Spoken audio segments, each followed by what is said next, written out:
வணக்கம் மக்களே, நான் Stanley. Welcome back to my channel extra time insights. Alright, Premier League match day 6ல நிறைய டாக்கிங் பாயிண்ட்ஸ் இருக்கு. We had goals, dramas and some teams turning into highlight reels while other turned into memes. So match day 6 ஓட key stats இதோ. Arsenal had 36 shots in their win over Leicester City. இந்த மாதிரி stats அவங்க கடைசியா மே 2017ல சண்டர்லாண்டோட achieve பண்ணிருக்காங்க. And அதுக்கப்புறம் இப்போதான் Brian Mbeumo strikes after 38 seconds saw Brentford becomes the first team in Premier League history to score in opening minutes in 3 consecutive games. Cole Palmer, the first player in Premier League history to score 4 goals before halftime in a single match. Adu mattuma, he also became the second Chelsea player to score 4 goals in 2 different Premier League games after Frank Lampard. Avladana nenacha, now he is one of only 2 players in Premier League history to take at least 10 penalties with 100% success rate. ஒன்னு கூட உடலப்பா. Mo Salah has now been involved in 231 Premier League goals for Liverpool. அதாவது 159 goals plus 72 assist. சாலாக்கு மேலே இருக்கிற அந்த top 5 யாருன்னு பார்த்தீங்கன்னா Lampard with 237, Thierry Henry with 249, Keane with 259 and Giggs 271 and on டாப்ல Rooney with 276. இது வரைக்கும் நான் சொன்ன இந்த மேட்ச் டே 6ஓட கீ ஸ்டாட்ஸ் உங்களுக்கு தெரியாமல் இருந்ததுன்னா இப்போ தெரிஞ்சுக்கிட்டு நம்ம வீடியோக்கு ஒரு லைக்கை போடுங்க. இப்போ வாங்க யுனைட்டடை ரோஸ்ட் பண்ணலாம். வழக்கம் போல நம்ம ஒன்று நினைச்சா அந்த கடவுள் ஒன்று நினைக்கிறோம். இருக்கிற பேட் ஃபார்மில் இது ஒரு ரெடிம்ஷனாக இருக்கும்னு பார்த்தா நம்ம உசுரை வாங்குறதே இவங்களுக்கு வேலையாக போச்சு. இவனுங்க எல்லாம் அந்த பர்கர் பீஸாலெல்லாம் உப்பு போட்டு தான் சாப்பிட்றானுங்களா இல்லையா? இவங்களுக்கு என்னதான் பிரச்சனையாக இருக்கும்னு தெரியல. ஆனால் ஒன்று மட்டும் தெரியுது, நம்மளை உசுரோட கொல்றது தான் இவங்களோட மிகப்பெரிய பிளான். லீக் வின் பண்ணுறது, கப்பு வின் பண்ணுறது நெக்ஸ்ட் தான். நம்ம என்னையா தப்பு பண்ணினோம்? யுனைடெட் ஃபேனாக இருக்கிறது அவ்வளோ பெரிய குத்தமா? வெளியில் தலை காட்ட முடியலடா. நம்ம கம்யூனிட்டியில் ஒருத்தர் வந்து டிஎம் பண்ணுறாரு. அன்றைக்கி மேட்ச் முடிஞ்ச உடனே ப்ரோ என் மேனேஜர் கிட்ட கெஞ்சி பெர்மிஷன் வாங்கி கான்ஃபரன்ஸ் ரூமில் பெரிய ஸ்க்ரீனில் மேட்சை பார்த்தேன். பட் கடைசியில் எல்லாரும் முன்னாடியும் எனக்கு மிஞ்சினது அவமானம் மட்டும்தான். இந்த மாதிரி எத்தனையோ பேர் இன்னும் பயங்கரமாக ஃபீல் பண்ணி அசிங்கப்பட்டுட்டு இருக்கிறாங்க இவனுங்கனால. பட் இருந்தாலும் இதெல்லாம் தாண்டி ஏன் நம்ம மேன்செஸ்டர் யுனைடெட் அப்படின்னு இருக்கோம்னா, Manchester United is not just a team bro, it is an emotion. ஆனால் அங்கே விளையாடிட்டு இருக்கிற இந்த தற்குறிகளுக்கு இது புரிய மாட்டுது. இந்த பிளேயர்ஸ் ரேட்டிங்கில் ஒருத்தனையும் கிளிக்கிறோம் ப்ரோ. நான் ஒனானா இவனை மன்னிச்சு விட்டுடலாம், because he was one of the finest player and also the poor guy between the foolish defenders. எத்தனை ஒன் ஆன் ஒன்னை ஸ்டாப் பண்ணினா இவன் இல்லைன்னா சத்தியமாக காலி. மசுராயி ஃபர்ஸ்ட் கோல் ஸ்பிரிண்ட்ல அட்டாக்கிங் ரன் எங்கே நடக்குது, நீ எங்கடா இருக்கிற? எவன் த்ரெட்டுன்னு கூட தெரியாமையாடா விளையாடுவீங்க? ஆமாம், மிட்ல விட்டுட்டாங்க. ஆனால் நீ என்னடா புடுங்கிட்டு இருந்த? புடுங்கி இந்த இமேஜை பாருங்க, எவ்வளோ பெரிய ஓட்டை. எவன் இதில் செருப்பு கழட்டி அடிக்கிறது சொல்லுங்க? De Ligt and Martinez dream duo. சி வெக்கமா இல்லை? தற்குறிகளா? ஒழுங்க டிஃபென்ஸ் பண்ண வக்கில் வந்துட்டானுங்க ட்ரீம் டியோ. அந்த செகண்ட் கோலில் மார்டினஸ் சடனாக குன்ஃபு மார்டினஸ் ஆகிட்டான். எத்தனை பேர் இந்த வீணா போன கிக்கை பார்த்தீங்க? இல்லை இது தேவையாடா? பொத்திக்கிட்டு டிலைட்டை கவர் பண்ண வச்சு நீ டிலைட் பொசிஷனுக்கு போயிருக்கலாம்ல. நீ லீச்சா இல்லைடா, உச்சாடா நீ.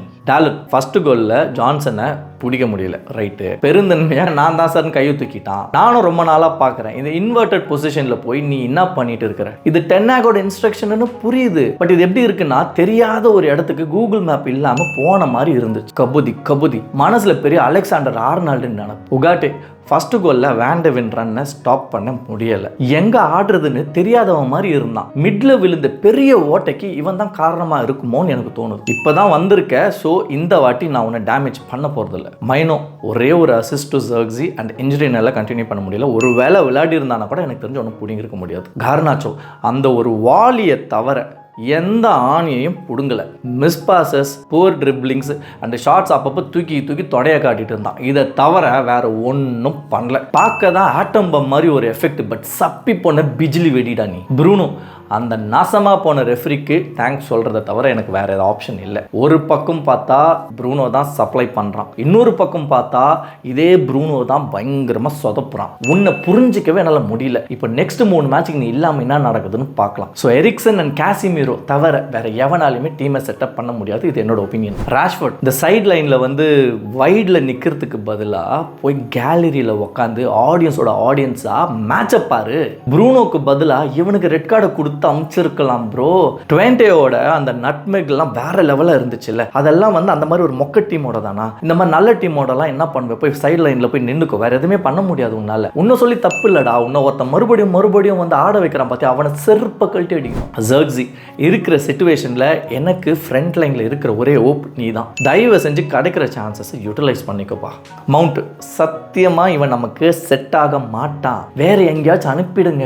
Number of goals or number of அசிஸ்ட்டை பார்க்கலான்னு பார்த்தா நம்பர் ஆஃப் எல்லோ கார்ட்ஸில் லீட் எடுத்துட்டு இருக்கிறான் பாசிவன். நீ யுனைடெட்ல இருந்தா கூட பரவாயில்லடா, ப்ளீஸ் அந்த நம்பர் 7 மட்டும் தயவு செஞ்சு கழட்டி போட்டுரு. காசிமீரோ இந்த பைத்தியக்காரன் அட்டாக்கிங்லயும் மிக்சர் சாப்பிட்றான், டிஃபென்ஸ்லயும் மிக்சர் சாப்பிட்டுட்டு இருக்கான். இந்த கார்னர்ல மேன் மார்க் பண்ணாம என்ன புடுங்கிட்டு இருக்கான்னு பாருங்க. இந்த தேர்ட் கோல் கார்னருக்கு இவன் தான் காரணம். ஹாய்லாண்ட் பில்டப் மட்டும் தான் ப்ரோ, பாலை கண்ட்ரோலில் வச்சுக்க முடியாத ஒரே பிளேயர். எவனாச்சும் இவனுக்கு சப்போர்ட் பண்ணினீங்கன்னா அசிங்கமாக கேட்பேன் சொல்லிட்டேன். பின்ன என்ன, எவ்வளோ நேரம் அவன் பாலை வந்து காலில் வச்சுட்டு இருக்கான். பாலை எடுறான்னா சும்மா ஆப்போனன்ட் டிஃபென்ஸ் மேலே போய் ஷீல்டு பண்ணிக்கின்னு அவனுங்களை முட்டிக்கின்னு இருக்கிறான். இவன் பாலை தொட்டதை விட அந்த டிஃபென்ஸ் மேலே சாஞ்சி அவனுங்களை தொட்டது தான் ஜாஸ்தி. ஒரு வாட்சும் ஷீல்டு பண்ணி வாங்கினது என்னன்னு பார்த்தீங்கன்னா மொக்க தாங்க. அவனோட சேர்ந்து நம்மளும் வாங்கின்னு இருக்கிறோம். தண்ட கர்மாந்திரம். Definitely Zirkzee is sensible then Hojlund. Useless piece of ஷிட்டுங்க இவன். இந்த 70 மில்லியன் வரை செலவு பண்ணி கூப்பிட்டு வந்துருக்காங்க போன சீசன்ல. எரிக்சன் மற்ற ஜோக்கர்ஸுக்கு இவன் எவ்வளவோ பரவாயில்ல ப்ரோ. டேய் டென்னா கபோதி ஃபார்ம்ல இருக்கிற எரிக்சனை ஏன் மாத்துற? ஃபர்ஸ்ட் அவன் நல்லா தானே ஆடிக்கிட்டு வந்தான் எல்லா கேம்லையும், என்ன புடுங்குறதுக்கு இப்போ நீ வந்து மாத்தினேன்னு எனக்கு புரியல. பட் உனக்கு நான் அப்புறம் வரேன். ஆமட் கிட்டத்தட்ட எரிக்சன் கதை தான். ஸ்டார்டிங் 11ல் இருக்க வேண்டியவனை கடைசியில் இறக்கி வச்சிருக்கான் அந்த தற்குறி டென்னாக்கு. அண்ட் ஃபைனலி இந்த நாதாரி டென்னாக்கு நடந்த ஃபுல் டேமேஜுக்கு காரணம் நீ தான். உன் இஷ்ட டேஷுக்கு ஸ்டார்டிங் 11 மாற்றிக்கிட்டு உன் டாக்டிக்ஸ் அண்ட் பிளான் உனக்காச்சும் தெரியுமா? ஏன்னா பார்க்குற எங்களுக்கு எதுவும் தெரியலடா. அந்த பிளான் அண்ட் டாக்டிக்ஸ் பற்றி கொஞ்சம் ஏதாச்சும் ஒரு இன்டர்வியூவில் சொல்லுடா. இந்த யூடியூப்ல மட்டும் அசிங்கமாக பேச பர்மிஷன் கொடுத்தாங்கன்னு நினச்சிக்கோங்க, என் வாயிலேருந்து உண்டையா வரும்டா நாதாரி. அப்புறம் ஒரு முக்கியமான விஷயம், நெக்ஸ்ட் மேட்சஸில் இவங்க திடீர்னு நல்லா ஆடினாங்கன்னா தயவு செஞ்சு சந்தோஷப்பட்டுறாதீங்க, எங்கே போய் வாயை விட்டுறாதீங்க, கம்முன்னு டவுன் பிளே பண்ணுங்க. இதை நான் எனக்கும் தான் சொல்லிக்கிறேன். உங்களுக்கு யாராச்சும் எப்படி டவுன் பிளே பண்ணுறதுன்னு தெரியலன்னா போய் உங்கள் ஃப்ரெண்ட்ஸ் எவனாச்சும் செல்சி ஃபேன்ஸ் கண்டிப்பாக இருப்பாங்களே, அவங்கிட்ட போய் லாஸ்ட் சீசனில் எப்படிடா இருந்தீங்கன்னு கேட்டு தெரிஞ்சுக்கோங்க. அப்படியே இருக்கிற இடம் தெரியாத மாதிரி இருங்க. நமக்கும் ஒரு காலம் வரும், அன்னைக்கு வருவோம். சீரியஸாக தான் நான் சொல்கிறேன். இவ்வளோ நாள் குவைட்டாக இருந்த இந்த ஸ்லீப்பர் செல்ஸ், அதாவது செல்சி ஃபேன்ஸ்லாம் இப்போ வெளியே வந்து நம்மளெல்லாம் ஓட்டுது. செல்சியோட சோஷியல் மீடியா பேஜை பார்த்தீங்களா, எப்படியெல்லாம் டிசைனாக யோசிச்சு நம்மளை கலாய்க்கிறானுங்க. நமக்கு பிஎல் சீசன் ஓவர் ஆயிடுச்சு. அந்த 3 ட்ரோஃபீஸோட ட்ராக் எப்படி போகுதுன்னு இன்னும் சில நாட்களில் அதுவும் தெரிஞ்சிடும், பார்க்கலாம். மேலும் அவமானங்களுக்கு ப்ரிப்பேர்டாக இருங்க, வேற என்னத்தை நான் சொல்ல முடியும். ஸோ நான் இதோட முடிச்சுக்கிறேன். இந்த வீடியோ உங்களுக்கு பிடிச்சிருந்தா ஒரு லைக்கை போடுங்க, சப்ஸ்கிரைப் பண்ணுங்க, பெல் ஐக்கானை ப்ரெஸ் பண்ணுங்க, அண்ட் கமெண்ட்ல உங்கள் தாட்ஸ் ஏதாச்சும் இருந்ததுன்னா ஷேர் பண்ணுங்க. மீண்டும் அடுத்த வீடியோவில் சந்திக்கும் மாதிரி நான் ஸ்டான்லி சைனிங் ஆஃப்.